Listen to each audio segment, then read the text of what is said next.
परम पूज्य प्रातः स्मरणीय त्याग मूर्ति वीतराग परम तपस्वी,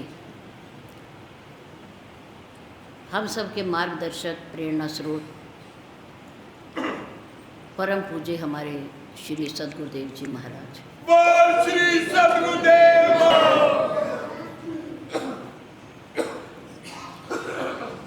अर्चनीय वंदनीय धर्म स्वरूप पूरा समाज, भक्ति स्वरूपा मात्र शक्ति प्यारी बहनों, प्रातःकाल की शुभ वेला में भोलेनाथ जी कैलाशवासी देवों के देव महादेव आशुतोष जी के पवित्र मंदिर के प्रांगण में परम पूज्य गुरुदेव जी के चरणारविंद में परमपिता परमात्मा को साक्षी मानते हुए अपने अपने पैरों की चौकड़ी लगाकर बैठते हुए, शरीर को सीधा रखते हुए, मन को अपने पास लाते हुए, चित्त वृत्ति को एकाग्र करके बैठते हुए, चेहरे को मंच की ओर रखते हुए, आंखें खोल करके बैठते हुए, किसी भी प्रकार की हलचल को रोकते हुए, शांति का दान देते हुए, धर्ममय वातावरण में धर्म की चर्चा, जीवन सुधार की चर्चा, प्रभु की पवित्र पावनी चर्चा कहने और सुनने का प्रयास कीजिए। धन्यवाद। हमारी श्री महावीर पंचायती सत्संग सभा के द्वारा पूज्य गुरुदेव जी की कृपा और भोलेनाथ जी की अनुकंपा से 6 दिन का समय 2 साल के अंतराल के बाद धर्म चर्चा के लिए, राम कथा के लिए निश्चित किया है। आप सभी को मालूम है कि जिसका आज प्रथम दिन है।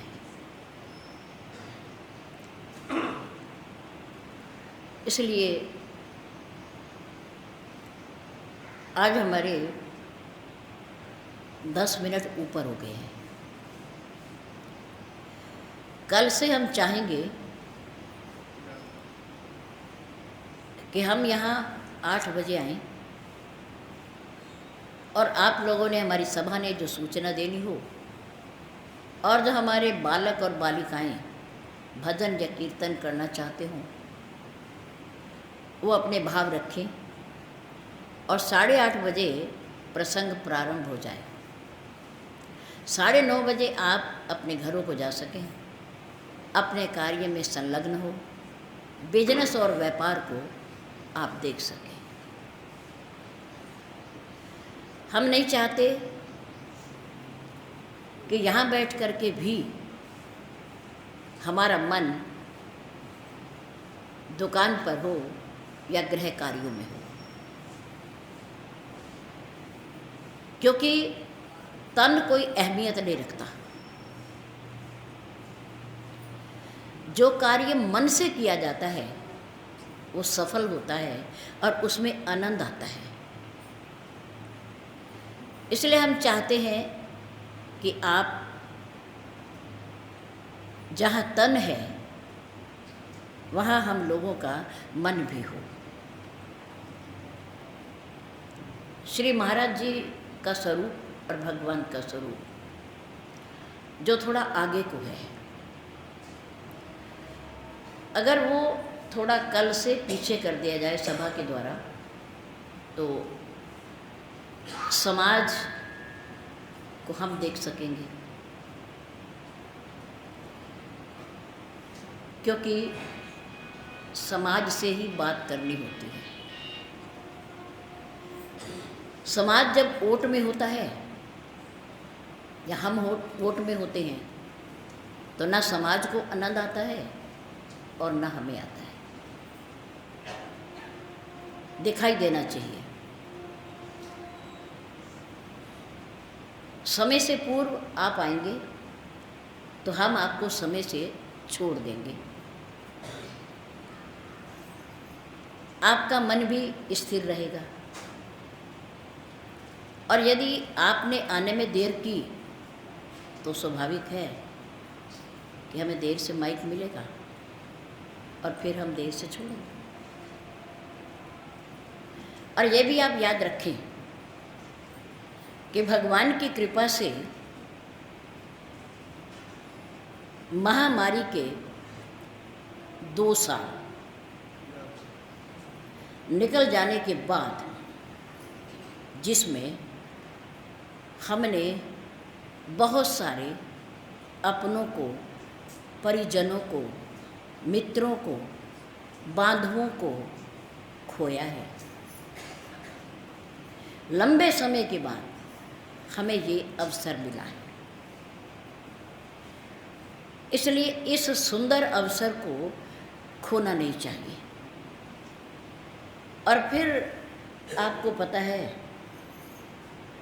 कि साल भर के बाद ही फिर नंबर आना है।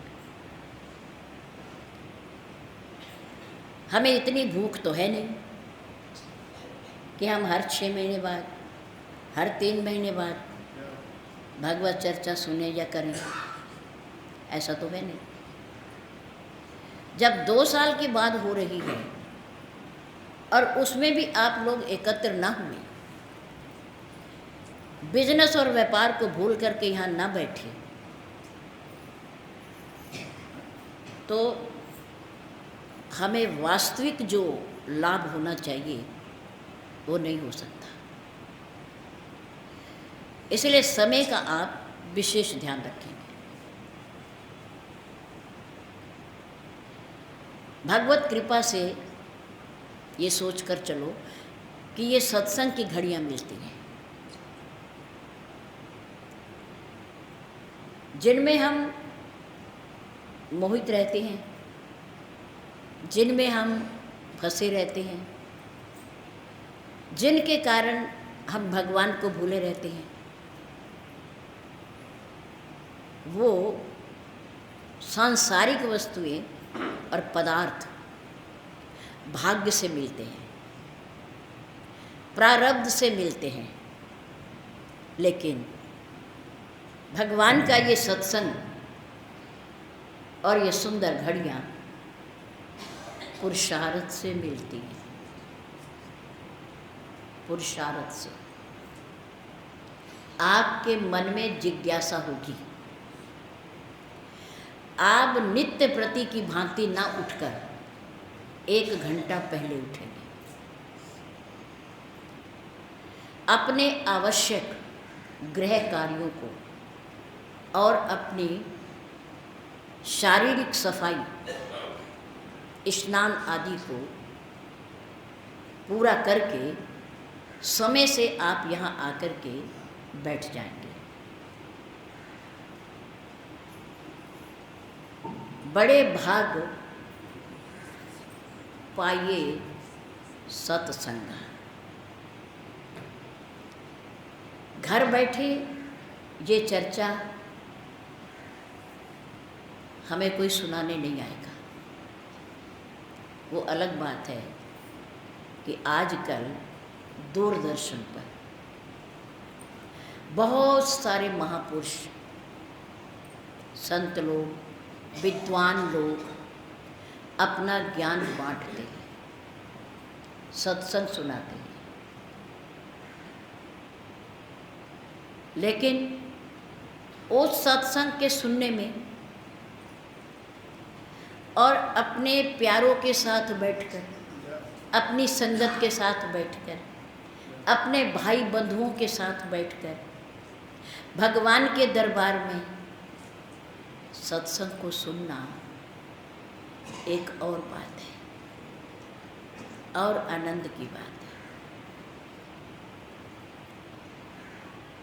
बड़े भाग पाइए सत्संगा, सत्संगति संस्कृति कर अंता। संस्कृति में ना आवागमन, कई योनियों के कर्मों के हिसाब से चक्कर लगाने के बाद मनुष्य तन मिलता है, और ये सत्संग मनुष्य तन में ही प्राप्त होता है भगवत कृपा से। भगवत कृपा से ईश्वरीय कृपा जीव पर हो तो वो सत्संग का आनंद उठा सकता है।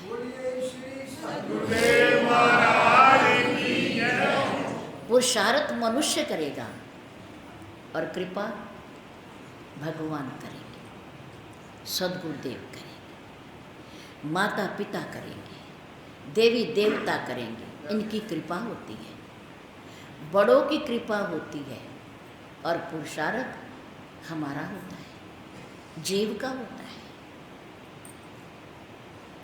हमारा पुरुषार्थ होगा, भगवत कृपा होगी। भगवान राम ने लंका के पार जाने के लिए वानरों की सहायता से समुद्र पर क्या बनाया था? पुल, सेतु, पुल बनाया। 3 दिन तक भगवान राम ने समुद्र के किनारे पर बैठकर समुद्र से क्या किया था? प्रार्थना की।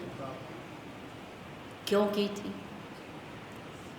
कि हमारी सेना को पार जाने के लिए रास्ता दे दीजिए। 3 दिन तक, जिसे हम अनशन कहते हैं। 3 दिन तक समुद्र को प्रणाम किया, पहले अपना आसन बिछाया, हाथ जोड़ करके, आंख बंद करके मानसिक पूजा, मन से। समुद्र देवता है, समुद्र में सब तीर्थों का जल है, और समुद्र की इतनी गहराई है सागर की कि दिन और रात 24 घंटे दुनिया भर के नदियाँ, नाले जितने भी हैं, नहरें, पानी के स्रोत, उन सब का जल कहाँ जा रहा है? समुद्र में जा रहा है, दक्षिण की ओर जा रहा है।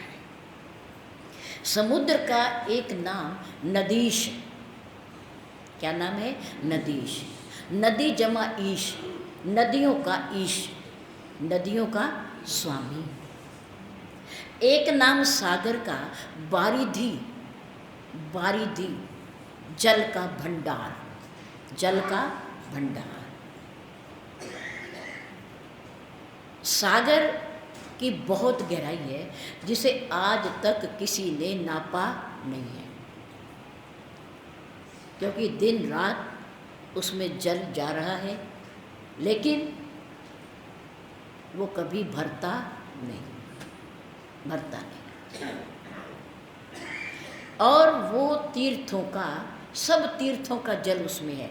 गंगा का, यमुना का, सरस्वती का, नर्मदा का, जितनी भी हमारी पवित्र नदियाँ हैं, और यहाँ तक कि प्रयागराज तीर्थ का जल है उसमें। सब नदियों का जल है उसमें, सब तीर्थों का जल है उसमें, भरपूर है। और बड़ी महिमा है सागर की। दिन जब होता है, सूरज निकलता है, तो धीरे धीरे समुद्र का जल घटने लगता है थोड़ा सा, और जैसे जैसे सायंकाल होता है, सूर्य अस्त होने लगता है, ऐसे ही समुद्र का जल स्तर भी बढ़ने लगता है, बढ़ने लगता है। ये हमने देखा है, खुद देखा है। दिन में सूरज की गर्मी से समुद्र का जल वाष्प बनके हवा में उड़ता है, बादल बनते हैं, और फिर वो वर्षा करते हैं। सूरज की गर्मी समुद्र से ही जल लेती है, और फिर वो जल वर्षा करके बादल उस जल को फिर कहाँ पहुँचा देते हैं? सागर में। सागर से उठाया जल बादलों ने की वर्षा, कुछ जल समाहित हो गया धरती में, और कुछ नदी और नहरों के माध्यम से फिर कहाँ चला गया? समुद्र में चला। कोई भी वस्तु अपने पास कोई सदा के लिए नहीं रखता, नहीं रखता। संतों ने माँ गंगा जी के किनारे पर खड़े होकर के प्रार्थना की। माँ गंगा का नाम पतित पावनी है। क्या नाम है? पतित पावनी। पतितों को उबारने वाली, पतितों का उद्धार करने वाली। और पाप नाशनी। क्या नाम है? पाप नाशनी। वो हमारे पापों का नाश करती है, इसलिए हम गंगा जी में डुबकी लगाते हैं। यानी अपने मन के पाप धोते हैं। मन के पाप धोने के लिए गंगा जी में डुबकी लगाई जाती है। पाप नाशनी, भागीरथी, त्रिपथ गामिनी, पतित पावनी, ये माँ के अनेकों नाम हैं, अनेकों नाम। हम बहुत बार मंच के माध्यम से कहते हैं कि जब हम किसी तीर्थ में जाएं और वहाँ सरोवर या पवित्र नदी में या प्रयागराज में त्रिवेणी में हम स्नान करें, स्नान करने से पहले उस देवता या उस देवी, पवित्र सरोवर या पवित्र नदी या प्रयागराज, सबसे पहले उनके किनारे पर बैठ करके हम क्या करें? उन्हें प्रणाम करें, क्योंकि वह हमारे तीर्थ हैं। उन्हें प्रणाम करें। उसके बाद उनके नामों का उच्चारण करें। फिर उनके जल रूपी अमृत का स्वयं पान करें, पान करें। पान करने के बाद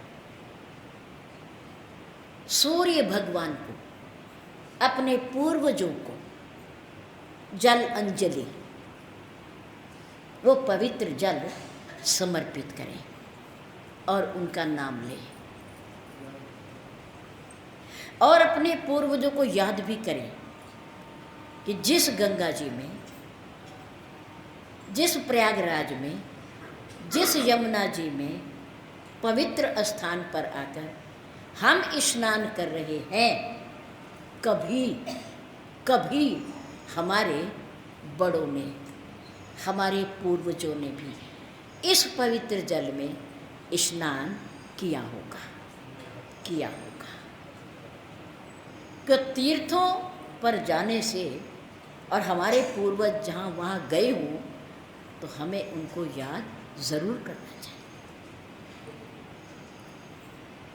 जल अंजलि देने के बाद बाहर किनारे पर बैठकर मुख प्रक्षालन करने के बाद फिर गंगा जी में माँ समझ करके, साधारण जल नहीं, साधारण नदी नहीं समझना, पानी भी नहीं कहना।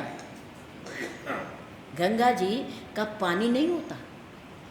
क्या होता है? गंगा जी का जल होता है, जल होता है। और वो जल भी अमृत होता है, अमृत होता है। बहुत सारे वैज्ञानिकों ने खोज की है कि आखिर गंगा जल में ऐसी क्या विशेषता है कि सालों घर में रखा रहने के बाद भी वो जल खराब नहीं होता, नहीं होता। और जाने वाले व्यक्ति के मुख में गंगा जल डाला जाता है तुलसी दल मिलाकर, ताकि उनके पाप कम हो, पाप कम हो, सुख से ये घड़ी बीत जाए। इसलिए गंगा जल मुख में डाला जाता है, क्योंकि ये पवित्र होता है। गंगा जी के जल को पानी कभी मत कहें, जल कहें। हमारे लिए वो अमृत है। भगवान राम के वंश में सूर्यवंश में, भानुकुल में, रघुवंश में पैदा हुए राजा भगीरथ के बहुत बड़ा तप करने के बाद माँ गंगा ने ब्रह्मा जी के कमंडल में से नीचे आने की स्वीकृति दी थी। ब्रह्मा जी के कमंडल में गंगा जी कैसे समाई हुई थी? गंगा का प्रवाह तो बड़ा तेज है, रोकने से भी नहीं रुकता। बांध बनाए जाते हैं उनके जल को बांधने के लिए, बांध बनाए जाते हैं ताकि इस जल से नुकसान ना हो दुनिया को। जल और अग्नि, हमारे गुरुदेव कहा करते थे, जल और अग्नि, इन दोनों से मनुष्य को कभी भी खिलवाड़ या मजाक नहीं करना चाहिए। जल से और अग्नि से। क्यों? क्योंकि अग्नि चाहे उसका छोटा रूप है और चाहे बड़ा, उसका स्वभाव है जलाना, जलाना। और अग्नि के पास भेदभाव भी नहीं है, भेदभाव भी नहीं है, ना जल के पास भेदभाव है। इन दोनों के पास भेदभाव नहीं है, न जाति का, न धर्म का, न छोटे बड़े का, न गरीब अमीर का, न सज्जन दुर्जन का, कोई भेद नहीं है। अग्नि में भला व्यक्ति हाथ डालेगा तो भी जलेगा, बुरा व्यक्ति हाथ डालेगा तो भी जलेगा, क्योंकि उसका स्वभाव जलाने का है, जलाने का है। जल में भला आदमी डूबेगा तो भी बहेगा, छलांग लगाएगा। अगर उसे तैरना नहीं आता तो, उसे ये कला नहीं आती तो, और बुरा व्यक्ति छलांग लगाएगा, तैरना नहीं आता तो वो भी डूबेगा। इन दोनों के पास कोई भेदभाव नहीं है। इसलिए भूल करके भी इन दोनों से कभी खिलवाड़ या मजाक नहीं करना चाहिए, मत करो। और पवित्र नदी में तो करें ही मत हम, क्योंकि गंगा हमारी माँ है, गंगा हमारी माँ। बहुत बड़े महापुरुष भगवान राम के वंश में पैदा होने वाले, उनकी बहुत बड़ी तपस्या के बाद ये भगवान के चरणों का चरणामृत ब्रह्मा जी के कमंडल से गंगा का रूप लेकर के अवतरित हुई। ये कहानी जब भगवान राम विश्वामित्र जी के साथ जनकपुर जा रहे थे, स्वयंवर देखने के लिए, रास्ते में गंगा जी आई।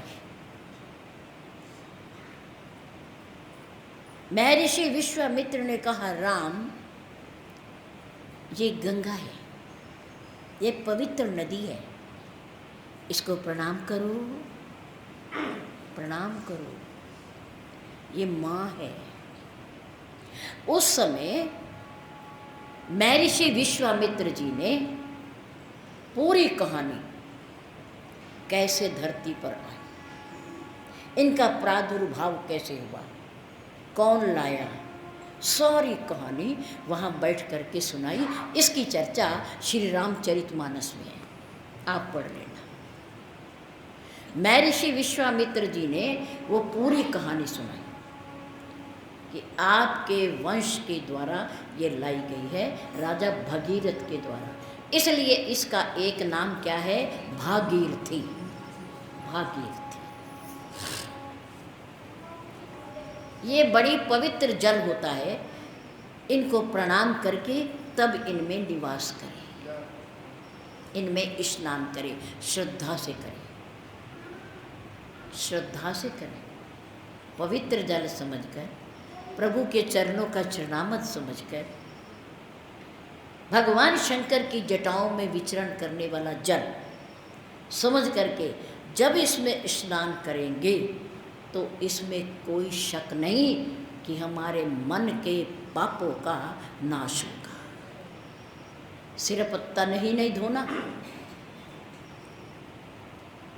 पवित्र तीर्थों पर केवल तन ही नहीं धोना, मन भी धोना है। क्यों? क्योंकि पापों का निवास कहाँ होता है? मन में होता है। पापों का निवास मन में होता है, इसलिए तन और मन दोनों धोएं, दोनों पवित्र हैं। तो भगवान राम कहाँ बैठे हैं? हमने बताया समुद्र के किनारे।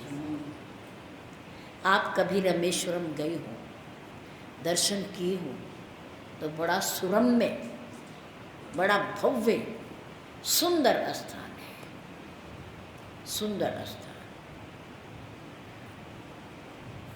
और वहाँ के समुद्र की एक विशेषता है कि वहाँ लहरें नहीं उठती। वो एरिया जहाँ मंदिर है वो शांत है, ऊंची ऊंची लहरें नहीं उठती, शोर नहीं होता समुद्र का। ऐसे बड़ा शोर होता है, समुद्र के किनारे खड़े हो जाओ तो जब उसकी लहरें आती हैं, उठती हैं कई कई फुट ऊंची, तो उसकी बड़ी आवाज़ होती है, गर्जना होती है, भय लगता है, डर लगता है। लेकिन वहाँ समुद्र शांत है, क्योंकि उसके करीब ही भगवान राम ने बैठ करके भोलेनाथ जी की स्थापना की थी, शिवलिंग की स्थापना की है। राम मनुष्य बने हुए हैं तो भोलेनाथ जी भगवान राम के इष्ट देव हैं और वो कैलाशवासी के सेवक हैं, सेवक हैं। इनके आपस में बहुत गहरे रिश्ते हैं, भोलेनाथ जी के और राम जी के। ये एक दूसरे के इष्ट देव भी हैं और एक दूसरे के मित्र भी हैं और एक दूसरे के सेवक भी हैं। बहुत पवित्र रिश्ते हैं, प्रगाढ़। सोई मम इष्ट देव रघुवीरा, सेवत जाहि सदा मुनि धीरा, मंगल भवन अमंगल हारी, द्रवहु सुदशरथ अजिर वीरा। भोलेनाथ ने कहा, पार्वती जिनकी लीला तुमने और मैंने जंगल में देखी, वनों में देखी, जब तुम सती थी, वही राम मेरा इष्ट देव है। मैं उनकी पूजा करता हूँ, भले ही वो बालक बन करके आता है अयोध्या में, राजा दशरथ के महलों में, वो परम पिता परमात्मा है, वो पार ब्रह्म है, वो साक्षात ईश्वर है, ईश्वर। राजा दशरथ का तो पुत्र बन के आया है, बन के आया है नहीं, वो बन के आया है। सोई मम इष्ट देव रघुवीरा, वही प्रभु, वही परमात्मा, वही राम मेरा इष्ट देव है। मैं उन्हें इसलिए कहे सच्चिदानंद जग पाऊं, अस कई चले मनोज निशान, पुनि पुनि पुलकत कृपा निकेता। सती समेत जाते हुए भगवान शंकर ने बार बार शरीर पुलकायमान हो रहा है, खुशी अंदर समा नहीं रही है, रोमांच हो रहा है पूरे शरीर में। कि आज मुझे मेरे इष्ट देव के दर्शन हो गए। जय श्री राम, जय श्री राम, जय श्री। उपजा उर अति हर्ष विशेखा। जब राम को देखा बड़े प्रसन्न हुए, बड़े खुश हुए और सच्चिदानंद कह करके प्रणाम किया। धन्य हो प्रभु, मेरा प्रणाम स्वीकार करो।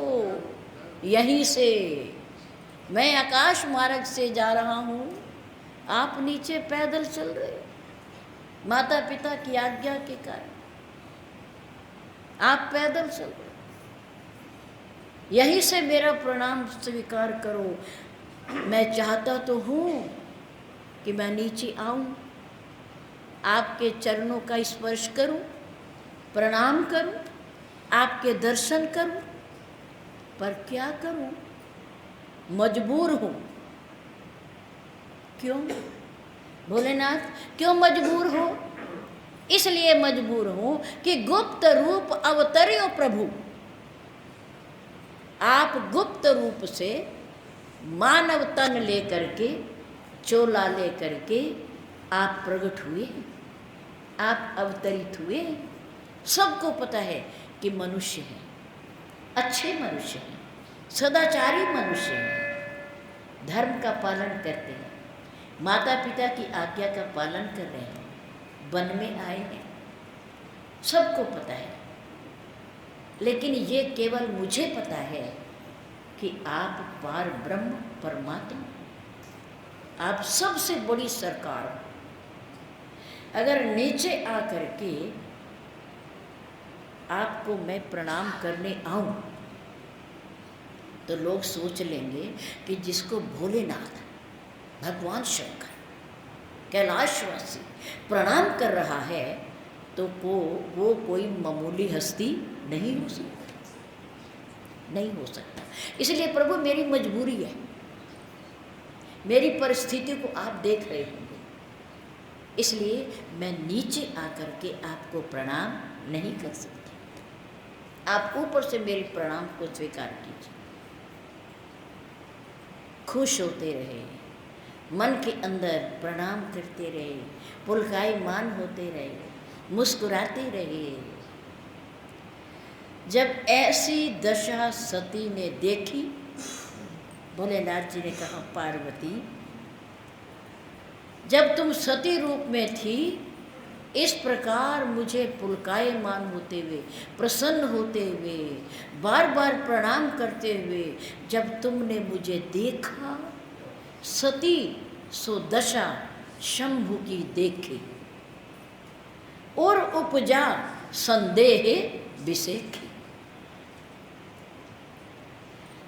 प्रभु राम को देखकर भगवान शंकर को हर्ष हो रहा, प्रसन्नता हो रही, खुशी हो रही है। लेकिन सती को, भगवान को और अपने पति देव को, भोलेनाथ जी को देखकर कि ये बार बार क्या कर रहे हैं, क्या कह रहे हैं, ये किसको कह रहे हैं, उनके मन के अंदर संदेह पैदा हो गया, भ्रम पैदा हो गया कि भगवान भोलेनाथ, शंकर जगत वंद जगदीशा, सुर नर मुनि सब नावै शीश। इनको तो सारे देवता प्रणाम करते हैं और ये एक साधारण तपस्वी को प्रणाम कर रहे हैं, साधारण राजा के पुत्र को प्रणाम कर रहे हैं। ऐसा क्यों?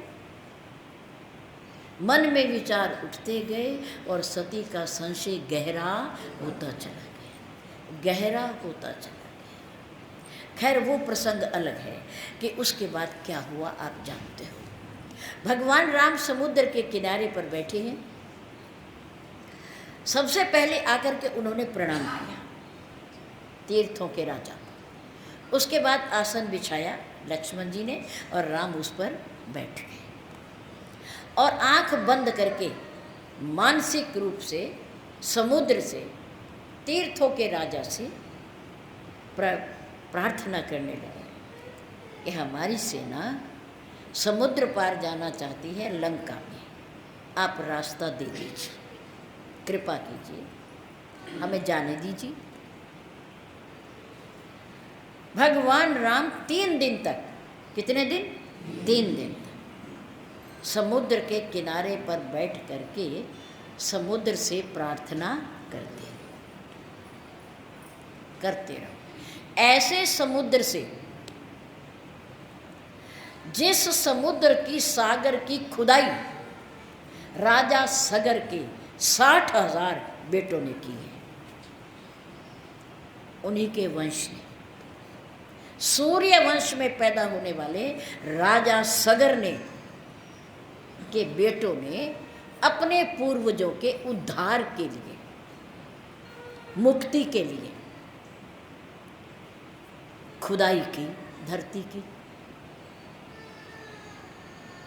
फिर वो समुद्र बना, सागर बना, इतनी गहराई तक उन्होंने खुदाई कर दी, वो सागर बन गया। राजा सगर के बेटों ने खोदा तो उसका नाम क्या हो गया? सागर, सागर हो गया। भगवान राम संकल्प करें, परमात्मा होने के नाते संकल्प करें तो समुद्र सूख जाए, रास्ता दे दे, पर नहीं, संकल्प नहीं करना। क्यों? कि इस समय वो मनुष्य के रूप में है, भले परमात्मा है, पर वो नर लीला कर रहे हैं, नर लीला। इसलिए वो नहीं चाहते कि मैं परमात्मा बन करके इस समुद्र को सुखा दूँ। मेरा काम है प्रार्थना करना। क्या काम है? मनुष्य का काम क्या है? प्रार्थना करना, भगवान से अपने कार्य की संपूर्णता के लिए, अपने कार्य निर्विघ्न पूर्वक संपन्न हो जाए, इसके लिए हम भगवान से प्रार्थना करते हैं और करनी चाहिए, करनी चाहिए। अगर हम प्रार्थना नहीं करेंगे तो हमें अभिमान हो जाएगा, अहंकार हो जाएगा। प्रार्थना करनी चाहिए। भगवान राम ने 3 दिन तक प्रार्थना की, जबकि लक्ष्मण जी मना कर रहे थे कि प्रभु हम क्षत्रिय हैं, हमारे पास धनुष बाण है, हमारे पास पुरुषार्थ है, ताकत है हमारे पास, आप प्रार्थना क्यों करते हो? क्यों समुद्र के आगे गिड़गिड़ाना? क्यों रास्ता मांगना भिखारियों की तरह? हमें क्या ज़रूरत है? आप बाण उठाओ, इसे सुखा दो ना। पर मेरे राम हैं मर्यादा पुरुषोत्तम, वो हर कार्य मर्यादा के अंदर रह करके करते हैं। मर्यादा से बाहर नहीं जाते।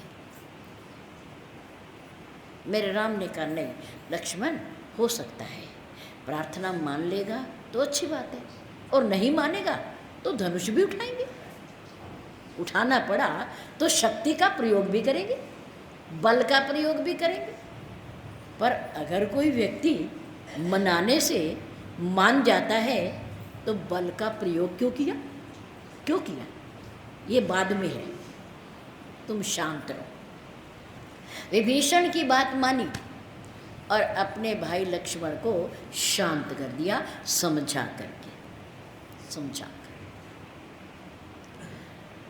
3 दिन बीत गए। प्रभु राम ने कहा बस आगे नहीं, 4था दिन नहीं, हमारे पास समय बहुत कम है।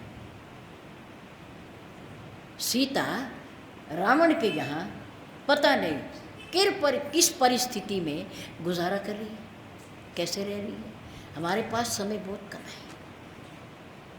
और रावण ने 1 महीने का समय दिया है सीता को।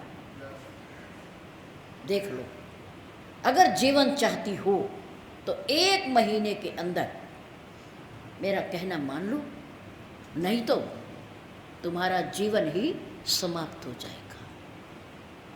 समाप्त तो उसी दिन कर रहा था जिस दिन मंदोदरी के साथ आया था, पर उस दिन मंदोदरी ने उसे रोक लिया था कि नहीं, मारना नहीं, महिला पर हाथ नहीं उठाना, ये अबला होती है। तुम इतने शक्तिशाली राजा हो और एक महिला पर हाथ उठा, और वो भी निरस्त्र पर, इसके पास कोई हथियार भी नहीं, कोई शस्त्र भी नहीं, फिर महिला? नहीं, छोड़ दिया और चेतावनी दे करके चला गया। मास दिवस मोह कहा न माना, तो मैं मारबी कहाड़ कृपाना, तो मैं कृपाण निकाल करके तुम्हें मार दूंगा, चेतावनी देकर। प्रभु राम ने कहा समय बहुत कम है, 3 दिन हो गया मैं प्रार्थना करते हुए, समुद्र नहीं माना,